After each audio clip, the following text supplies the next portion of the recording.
সকলোকে মোৰ ব্লগত আপোনালোকক স্বাগতম জনাইছোঁ। তো আজি আমি যাম মইনাপুৰ নামঘৰলৈ। তো প্ৰথমতে মই ৰেডি হৈ গ'লোঁ। এয়া মা পাপা আৰু আইতা, এতিয়া আমি যাবলৈ ওলাইছোঁ। এতিয়া আমি আহি মইনাপুৰ গেট পাইছোঁহি। আমি আহি পালোহি মইনাপুৰ নামঘৰলৈ। এতিয়া চাকি ল'বলৈ নামিছোঁ। তো চাকি লোৱাৰ পিছত এতিয়া ভৰি ধুব আহিছোঁ।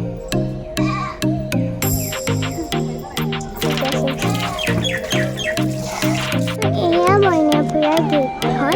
তো আমি প্ৰথম মুখ্য দ্বাৰ সোমাইছোঁ। তো আমি শৰাই দিছোঁ।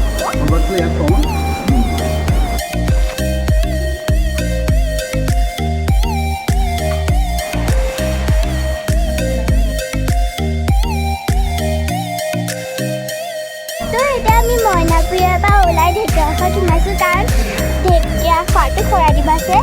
আইতাৰ কাইলৈ অপাৰেশ্যন হৈছে, আইতাক শৰাই দিবৰ কাৰণে।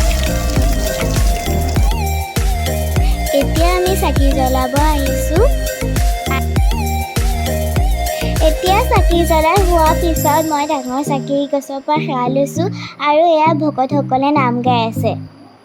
এয়া মাধৱদেৱে ভৰি ধোৱা মহাভাগ।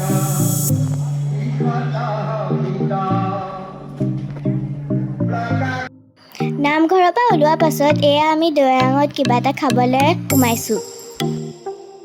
ইয়াতে ভিডিঅ'টো সমাপ্ত কৰিছোঁ। ভাল লাগিছে যদি লাইক, শ্বেয়াৰ, কমেণ্ট কৰি দিব আৰু ছাবস্ক্ৰাইবো কৰিব। Bye bye.